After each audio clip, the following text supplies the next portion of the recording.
Hello everyone, my name is Merna Moawad from the parallel programming team at Brightskies. We are going to talk today about a new DAOS seismic API that will be introduced to the seismic industry to facilitate managing and processing the huge sizes of seismic data produced out of seismic surveys. But let me first introduce to you how is marine seismic acquisition actually done and what is the expected size of data to be produced out of a seismic survey. So let's say we will have an air gun as the source of explosion and a streamer or a cable holding an array of receivers equally spaced along the streamer. These receivers are only responsible for recording the reflected seismic waves. And the process of making an explosion and generating the seismic waves and then recording the reflected waves is called a shot. The data or the wiggles recorded at the receiver is called a trace. And a trace is actually the basic unit of a seismic file. The area of the survey is distributed among multiple lines, and for each line, multiple shots must be done. So, for example, to cover a seismic survey of area 1,200 square kilometers, we almost would need 2,400 lines, which will yield almost 280 terabytes of raw seismic data. And of course, the size of the data produced out of a seismic survey scales with the size of the survey itself, with the area covered. And actually, the data acquired then passes through multiple processing stages before we reach the final result that tell how actually the underlying Earth's surface looks like. But how is the seismic data stored in a file? Many seismic data is stored in multiple formats, but the most popular one is the Seg-Y format, and multiple revisions of this format exist. Mainly, the traditional structure of the file, as you can see, consists of three main components. The file headers, storing all file-related headers like the location where data was collected, the number of samples per trace, how data is sorted, if any of the optional headers exist or not, which Seg-Y revision it is, and so on. Then comes the optional file headers, and finally the most important part is the traces headers and traces data interleaving with each other. Each trace actually consists of two parts, the trace header and the trace data.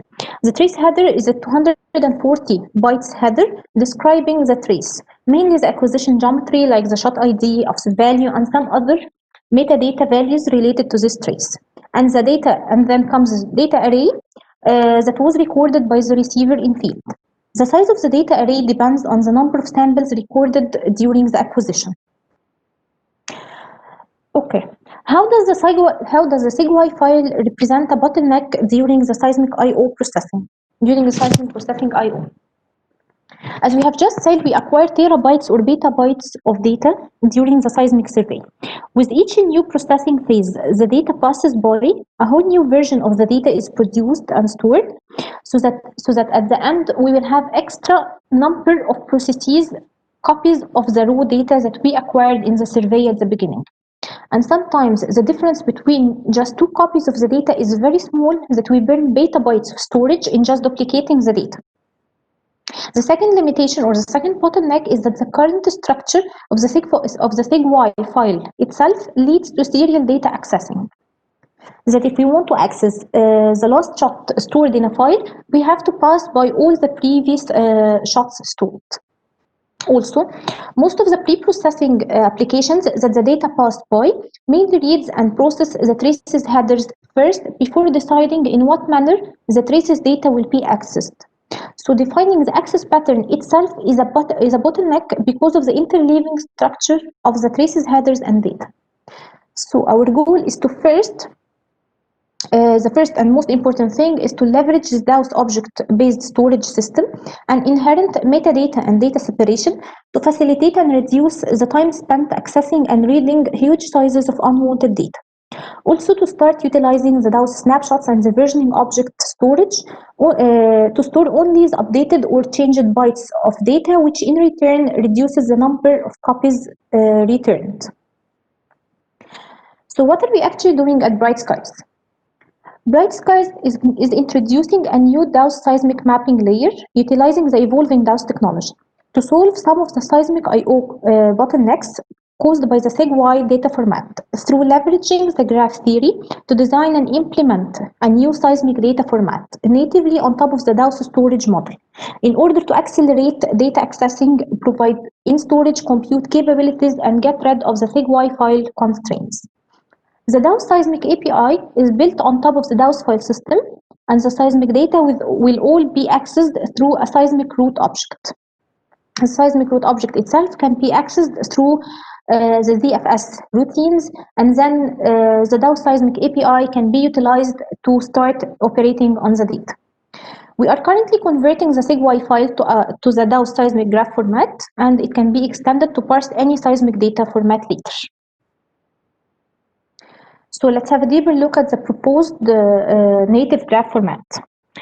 First of all, since the interleaving structure of the traces, headers, and data is our main bottleneck, then separating each trace header away from its data array is important.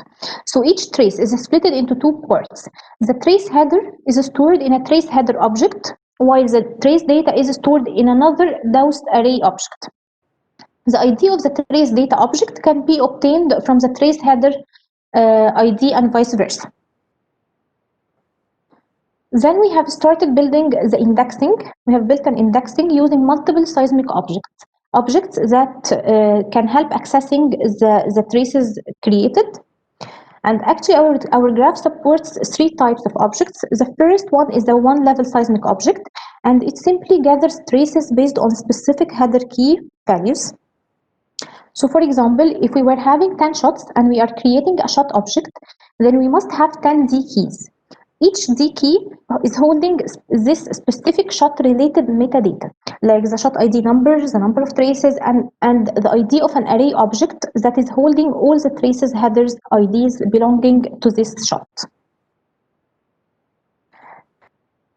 The second level seismic gather object is similar to the first one, except that it offers gathering the traces using two keys instead of only one. Each key will be represented by a separate object, and the third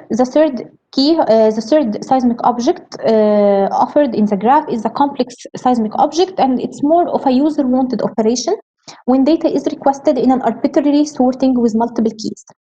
So at the end, those three gathers just represent the indexing of the traces headers in multiple ways without having to access the traces data related to it.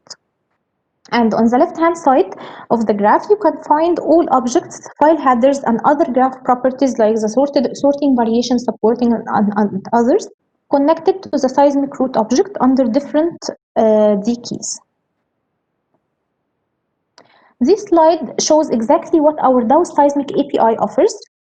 The API offers multiple conversions from different formats to the seismic graph format. And once the seismic graph is built, we can start manipulating and accessing the data utilizing the DAOS seismic API. This starts from and ranges from getting and setting the traces, headers, and the data to some other advanced operations. The two main features or the two main advanced operations that we are supporting in our API is the sorting functionality and the window functionality. The sorting functionality simply sorts data according to their header values and builds the needed seismic objects and adds them to the graph for later accessing. The second functionality is the window functionality, which filters traces based on a specific header key. And the filtered traces can be then returned to the program or used to build a new seismic graph object.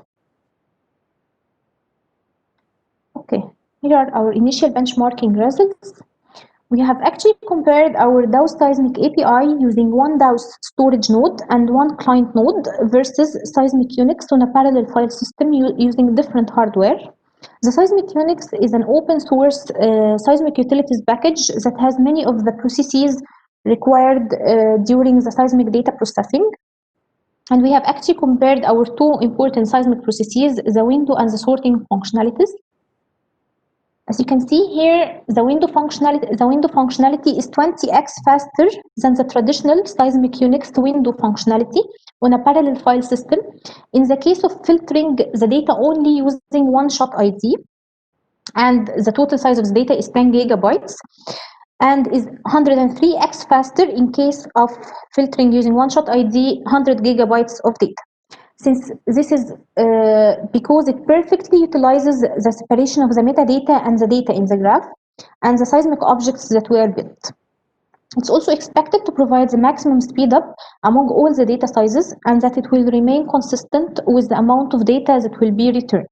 As you can see here, the time taken to read one-shot traces just increased from 1.5 seconds in the case of 10 gigabytes file to 2 seconds in the case of 100 gigabytes file, while the seismic units scales with the size of the data. Also, the sort functionality, as you can see, is 4x slower than its equivalent in seismic Unix on a parallel file system. And we think this is due to the sequential reads. So maybe we need to move to the asynchronous API to increase the queue depth. Also, we have tested our API using small data sets. So we suspect a cache effect on the parallel file systems. So more investigation and further tuning is required. However, the initial results that were obtained are very encouraging, and further tuning would of course lead to faster sorting functionality compared to its equivalent in seismic Unix on a parallel file system.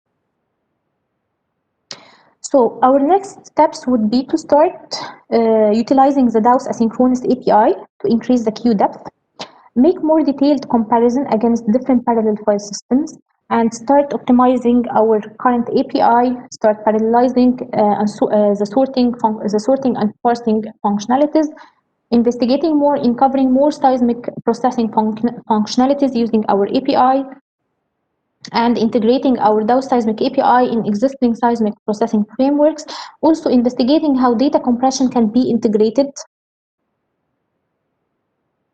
And for anyone who is interested in exploring more, here is the link to the seismic to the wiki page having our graph and the public repo containing the code. Thank you. Any questions? Thanks, Merna. Any question for Merna? Yeah, I have one quick question. Sure. Okay, which parallel file system do you actually use? Maybe I missed that, but it was only stated as parallel file system. Okay, we have tested our work on NFS and the NFS file systems. Okay. On the Endeavour clusters. Okay. Okay, thanks. Yeah, welcome.